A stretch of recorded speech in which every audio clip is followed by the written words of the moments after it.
Iniwan siya ng kanyang mga kaibigan dahil sa kanyang kahinaan, ngunit siya ay isang Diyos na nagtatago ng kanyang kapangyarihan at si Yugi ay isang mahina at kaawa-awang bata, na naglalakad sa isang pasilyo na puno ng mga bangkay at bala na lumilipad sa lahat ng direksyon. Naglalakad siya patungo sa isang kamera at nagtanong kung nasaan si Asako na kanyang tagapag-alaga. Nagpatuloy siya sa paglalakad patungo sa isang kwarto at biglang bumukas ang pinto, may isang babae na may hawak na baril habang hawak si Asako bilang hostage. Tinanong ni Asako ang babae kung ano ang gusto niya, ngunit sinabihan siya nitong tumahimik at masayang tumakbo si Yugi papasok sa kwarto, masaya na natagpuan niya si Asako. Sinabi ng babae kay Yugi na huwag gumalaw, kung hindi ay pasasabugan niya ang utak ni Asako at nagreklamo si Asako na siya ay nasasaktan, at sa susunod na segundo ay may nangyari. May lumitaw na mga alon at biglang bumagsak ang babae sa sahig at namatay, naguluhan si Asako subalit niyakap lang siya ni Yugi at ngumiti habang sinasabing dapat na silang bumalik. Biglang ang mas matandang Yugi ay nagising mula sa kanyang pagkakatulog ng kanyang kaklase na si Tomochika na tila nagpapanik, binuksan niya ang kanyang mga mata, nagtatanong kung sino siya kaso agad na naalala na siya ang babae na may kakaibang pangalan. Naalala niya na bago siya matulog ay nasa isang field trip sila ng klase, tinanong kung dumating na ba sila at gayunpaman ay sumagot si Tomochika na hindi pa, at sinabi sa kanya na gumising at tingnan ang nangyayari. Tiningnan ni Yugi ang paligid at nakita ang ilan sa kanyang mga kaklase. Ito'y walang mga buhay at naliligo ng kanilang mga sauce at napansin niya na isa sa kanila ay tinusok ng isang kakaibang bagay at tinanong kung ano ito, nagpa siya siyang tumingin sa labas ng bus at napansin ang isang bagay na nakapalibot dito. Iniisip niya na maaaring ito ay isang higanteng ahas o butiki at upang malaman, kinuha niya ang isang random na mikropono sa sahig at inihagis ito sa tinusok na lalaki, lumalabas na hindi ka maaaring harapin ng isang patay, ngunit ang bagay na tumusok sa kanya ay nagsimulang gumalaw. Muling binago ni Yugi ang kanyang pansin sa labas ng bus at napagtanto na ang bagay na iyon ay isang higanteng wyvern, lumipad ang halimaw at nagpas siyang sumugod sa bus habang naghahanda na magbuga ng apoy. Biglang niyakap siya ni Tomochika dahil sa kawalan ng pag-asa at sa sandaling iyon, nabago ang utak ni Yugi at ang pakiramdam ng pagkakahawak ng isang batang babae na may malalaking watermelon sa kanyang braso ay nagbago ng kanyang isipan. Nag-focus siya sa pagbubukas ng isang pinto at nagsalita ng isang salitang mamatay, sa susunod na segundo ay biglang bumagsak ang wyvern sa sahig, sinabi ni Yugi kay Tomochika na sila ay ligtas na subalit naguguluhan siya at nagtanong kung ano ang nangyayari. Inilabas ni Yugi ang kanyang console habang sinasabi sa kanya na kumalma at sabihin sa kanya kung ano ang nangyari. Nagsimula siyang maglaro ng video game, ngunit nagalit siya na sinasabing hindi ito ang oras para maglaro ng mga laro. Matapos siyang panoorin maglaro ng kaunti, sinabi lang niya na siya ay basura sa paglalaro ng video games at nagsimulang magbigay sa kanya ng mga tip, ngunit mabilis niyang naalala ang kanilang sitwasyon at sinabing hindi ito ang oras. Tinanong niya kung okay na ba siya at kinumpirma niya ito, binanggit niya sa kanya na magsimula ng magpaliwanag kung paano sila napunta sa sitwasyong ito, ibinunyag ni Tomochika na nagmamaneho lang ng normal ang kanilang bus sa gabi. Gayunpaman ay pagkalipas sa isang tunnel, natagpuan nila ang kanilang sarili sa kakaibang larangan na ito at naguluhan ang lahat at tinanong pa niya ang kanyang kaibigan kung palaging ganoon ang kinalalabasan. Ngunit hindi makasagot ang kanyang kaibigan at biglang pumasok ang isang babae sa bus at binati ang lahat sa loob, ipinakilala niya ang sarili bilang si Sayon, ang apo ng dakilang pantas. Tumayo ang kanilang guro para magreklamo, kaso pumutok lang agad ang ulo ng babae at kung gayon, kumilos ang babae na parang walang nangyari at sinasabing kumalma ang mga bata at magbigay pansin ng hindi gumagawa ng kahit anong kalokohan. Lahat ay nagulat sa pangyayari habang sinabi ng babae na huwag silang mang-abala sa kanya at kung hindi, lahat ay makakaranas ng parehong kapalaran at ipinaliwanag niya sa kanila na ang antas ng kanyang kapangyarihan ay 530,000. Pagkatapos ay ipapasabog niya ang ulo ng driver na sinasabing biro lang iyon at inaasahan niyang tatawa sila, alam ni Sayon na hindi ito patas, ngunit ganoon ang takbo ng mga bagay sa ibang mundo. Nagpa siya siyang ipaliwanag ang lahat sa mga estudyante, tinawag niya ang lahat doon dahil naghahanap siya ng mga kandidato para maging sage, inihayag niya na pinamumunuan ng mga sage ang mundong ito at kakaunti lang ang kanilang bilang. Kaya naman, Tinawag niya sila bilang paraan para makakuha ng bagong tauhan at itinuro niya ang kanyang kamay habang bumibigkas ng mahika. Akala ni Tomochika ay sasabog ang lahat at ipinikit niya ang kanyang mga mata. Ngunit nang buksan niya ay nakita niya na kumikinang ang ilang estudyante. Gayunpaman ay isa siya sa iilang hindi kumikinang at pagkatapos ay inihayag ni Sayon na kanyang inilagay ang battle song version sa lahat ng kumikinang na estudyante at dapat makita nila ang ilang logo sa screen. Naguluhan si Tomochika at tinanong ang kanyang kaibigan kung may nakikita ba siya. Ginamit ng kanyang kaibigan ang kanyang mga daliri para hawakan ang hangin, na nagpapaliwanag na nakakakita siya ng makukulay na letra na nagsasabing status.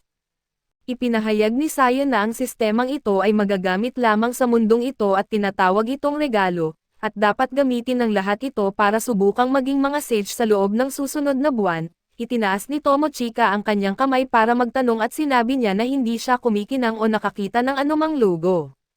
Sumagot lang si Sayon na ang ilang tao ay hindi tugma at dapat tanggapin niya ito at nagulat si Tomochika, lalo na nang ipahayag ni Sayon na kung walang magiging sage, silang lahat ay magiging hayop na gumagawa ng mahika na enerhiya. Ipinaliwanag ni Sayon na ang kanilang unang misyon ay magsisimula sa 1 oras at dapat subukan nilang hindi agad maubos, pagkatapos ay lumakad siya palayo, at naupo si Tomochika na nagpapahayag na hindi niya naiintindihan ang anuman. Sinabi ng kanyang kaibigan na may mga detalye tungkol sa kanilang misyon sa kanilang screen, lumalabas na ang kanilang trabaho ay tumakas mula sa paparating na dragon at hindi naniniwala si Tomochika na mayroong ganoong bagay. Gayunpaman si Yazaki, isa sa mga lalaki ay nagtangkang kumilos bilang leader at binanggit niya na dapat nilang subukang linisin ang misyon at kung paano sila dapat magtulungan, at dahil doon ay kailangan nilang pag-usapan ang kanilang mga lakas at kahinaan. Isinulat ng lahat ang kanilang pangalan at stats sa mga piraso ng papel, ngunit napansin ni Tomochika na may 4 na estudyante at kasama siya na hindi kumikinang, gayunpaman isa sa kanila ay si Yugi na natutulog dahil wala siyang pakialam. Nagreklamo silang lahat tungkol sa kanyang walang pakialam na pagtulog, hanggang mapansin nila na lumalabas ang lahat sa boss, nagpasya rin silang lumabas kaso nanatili si Tomochika para gisingin si Yugi. Sinubukan ng ibang babae na makonvince si Tomochika na iwanan si Yugi, kaso bigla nilang narinig ang 2 lalaki na nagtatalo at lumalabas na hindi papayagan ni Yazaki na sumama ang 4 sa kanila. Nagreklamo ang delinquent kaso sinabihan siya ni Yazaki na tumahimik dahil ang kanyang class ay general. Nagpasya si Yazaki na maging bastos, sinira ang mga upuan ng boss at ipinaliwanag na ito ang kapangyarihan ng isang regalo. Level 1 lang siya pero mas malakas siya kaysa sa 4 na mga tao. Sinabi ng ibang babae kay Yazaki na kung siya ay malakas, dapat nilang protektahan sila at gayunpaman sinagot ni Yazaki na bahagi ito ng plano at doon ay naguluhan ang lahat, at sinabi niya sa babae sa tabi niya na gamitin ang kanyang regalo. Inactivate niya ang kanyang charm ability na hindi nakakaapekto sa kahit sino at umalis si Yazaki, na ipinaliwanag na ang skill na ito ay nagpapaganda sa kanya sa mga halimaw. Sa madaling salita ay may malapit na dragon at sa paggamit ng skill na iyon sa kanila ay aatakihin ng dragon ang mga ito, habang binibigyan ang iba ng pagkakataon na tumakas. Ito ay desisyon na ginawa ng lahat na may mga regalo, hindi makapaniwala si Tomochika na trinidor siya ng kanyang kaibigan, ngunit inihayag ni Yazaki na ginawa niya talaga ito kaso alam ni Tomochika na pinilit siya ni Yazaki. Pagkatapos ay lumabas si Yazaki at nilock ang pinto at sinubukan nilang buksan ito ng sandali nang bigla silang makarinig ng ingay sa labas, iniisip ni Tomochika na dragon iyon nang biglang may bumangga sa boss. Nagpanik ang lalaki at napansin ni Tomochika na natanggal ang isa pa, matapos ipaliwanag ang buong bagay, napagtanto ni Yugi na may malaking problema at wala siyang paraan para i-recharge ang kanyang console sa mundong ito. Tumayo siya na binanggit na ayon kay Yazaki ay ligtas na sa labas at tinanong ni Tomochika kung may ginawa ba si Yugi, ngunit sinagot niya na bumagsak sa sahig ang dragon at namatay at alam niya na buhay pa ito, ngunit nagpasya silang lumabas sa bintana. Pagtingin sa paligid ay napansin ni Yugi na maaari silang pumunta sa mga burol, lungsod o kagubatan at pagkatapos, itinuro ni Tomochika na may lumilipad sa langit at matapos obserbahan, napagtanto niya na 3 sa kanilang mga kaklase iyon. Humanga si Yugi sa kanyang kakayahan sa pangmatagalang paningin at tinanong kung dapat ba niyang patayin sila, tinanong niya kung ano ang problema sa kanyang isip, ngunit simpleng sumagot si Yugi na iniwan nila sila para mamatay at binanggit ni Tomochika na hindi niya dapat pag-usapan ang pagpatay sa kanila. Sumagot si Yugi na maaaring magalit sila sa kanila at naguluhan siya, ngunit lumapit ang mga lalaki na naguguluhan din dahil patay na ang dragon at napansin ng isa sa kanila na buhay pa si Tomochika, at nagreklamo ito na plano niyang gawing zombie ang kanyang bangkay para makapagwala siya. Nag-usap ang mga lalaki sa kanilang sarili, nagrereklamo tungkol sa paggawa ng bangkay bilang zombie at paggamit sa kanya ay kakaiba at nang marinig ang mga salitang iyon, napagtanto ni Tomochika na malinaw na hindi sila maaaring maging magkaibigan. Biglang isa sa mga lalaki ay nagbitaw ng malaking fireball na halos tumama kay Tomochika.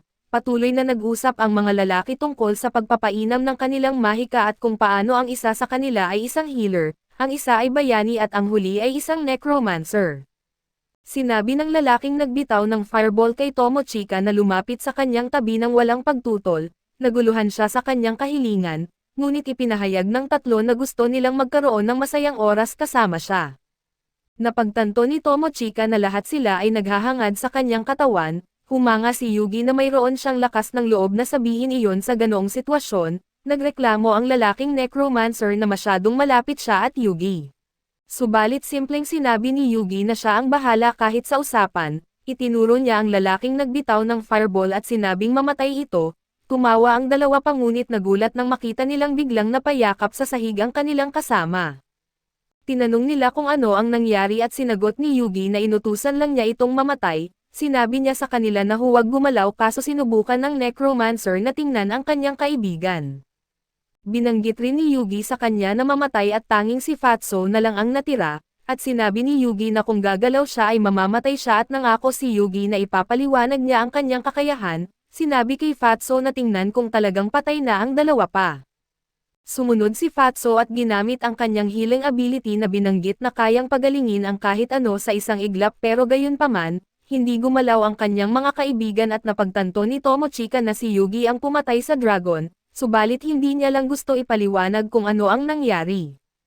Nagalit siya sa mga salitang iyon kaso ipinaliwanag ni Yugi na si Fatso ay tanga, kaya kailangan niyang ipaliwanag ng detalyado sa kanya sa halip na kay Tomochika. Nagreklamo si Fatso na sobra na ang ginawa ni Yugi subalit simpleng ipinaliwanag ni Yugi na ginawa niya lang iyon dahil sinubukan nilang atakihin siya. Pagkatapos ay ipinaliwanag niya na ang kanyang kakayahan ay tinatawag na instant death sa anumang target. Sa katunayan ay hindi niya kailangang sabihin sa mga tao na mamatay, kailangan lang niyang isipin ito. Sinabi ni Fatso na imposible iyon, ngunit nais subukan ni Yugi ang teorya at tinanggap ni Fatso ang pagkatalo at sinubukan na lumapit kay Yugi, kunwari ay natatakot, pero naghahanda siyang atakihin siya gamit ang isang mahika na atake. Gayunpaman, sinabi lang ni Yugi sa kanya na tumigil at naguluhan si Fatso at ipinaliwanag ni Yugi na mayroon din siyang kakayahan na malaman kung may intensyon bang pumatay sa kanya ang isang tao o wala, at para lalong lumala, maaari niyang pagsamahin ang dalawang kakayahan. Sa madaling salita ay hindi niya kailangang malaman kung sino ang sumubok pumatay sa kanya, sumuko si Fatso na umiiyak at tinanong ni Yugi kung bakit sila sobrang mayabang pagkatapos makakuha ng mga kakayahang iyon. Ibinunyag ni Fatso na ito ang pangalawang pagkakataon na pumunta sila sa mundong ito at tinalo nila ang mundo ng mga demonyo at bumalik sa kanilang mundo. Tinanong ni Yugi si Tomochika kung nawala ba sa klase ang tatlo, at sinagot niya na hindi. Ibinunyag ni Fatso na nang bumalik sila sa kanilang tahanan ay ilang oras lang ang lumipas at nagpasya si Yugi na patayin siya, kaso hiniling ni Fatso kay Tomochika na tulungan siya. Sumagot si Tomochika na nabuhay lang siya dahil iniligtas siya ni Yugi kaya dapat si Yugi ang magpasya. Tinawag siyang malamig ni Fatso at inilabas ang isang bagay na nangakong kung ilalagay niya ito sa kanya, magiging alipin niya si Tomochika at sa madaling salita, ito ay isang slave collar at isinuot ito ni Fatso sa kanyang sarili. Kumilos siya bilang isang manyak habang lumalapit kay Tomochika, ngunit sinabi niya dito na tumigil at sinimulang sakalin siya ng collar, at tinanong niya kung may paraan ba para itigil ang pagiging master niya. Sinunod ni Fatso ang utos, na binanggit na maaari niyang ilipat ito sa ibang tao at ginawa ito ni Tomochika. Inilipat ito kay Yugi na nagpasyang hindi napatayin si Fatso at sa halip ay dapat pumunta si Fatso sa gubat na puno ng mga halimaw at maghintay doon. Ngunit bago umalis, dapat iwan ni Fatso lahat ng kanyang mga gamit at huwag sabihin kanino ang tungkol kina Yugi at Tomochika. Sinunod ni Fatso ang mga utos at tinanong ni Tomochika kung okay lang ba ito. Sumagot si Yugi na laging tatraidor sa kanila si Fatso, kaya mas mabuti ang paraang ito at tinanong niya si Yugi kung hindi ba siya nagdududa na maaaring isumbong siya ni Tomochika. Simpleng sagot ni Yugi na kung ano ay kung ano, siya ang nagpasya na protektahan siya. Namula si Tomochika at nabanggit na hindi niya alam kung paano sumagot at hindi sila madalas nag-uusap dati. Tinanong niya kung bakit nagpasya si Yugi na protektahan siya at sa una, sinabi ni Yugi na hindi niya alam kung bakit ngunit pagkatapos ng pagpupumilit ni Tomochika, inamin niya na ito ay dahil sa kanyang malambot at naglalakihang bulkang mayon. Namula siya at nagalit, nagreklamo na pare-pareho lang ang mga lalaki, samantala si Sayon ay nasa kama na ginagawa ang kanyang trabaho at dumating ang isang lalaki para magulat, na binanggit na nalinas ang unang misyon na may 4 na casualties, 2 na walang kakayahan at 2 S-rank. Binanggit niya na namatay agad ang mga S-rank nang walang babala at iniisip na ito ay instant death magic, gayunpaman, ibinalik niya ang posibilidad at bumalik sa kama. Kaso dito muna magtatapos ang unang episode ng bagong anime, antabayanan po ninyo sa susunod na linggo ang bagong episode.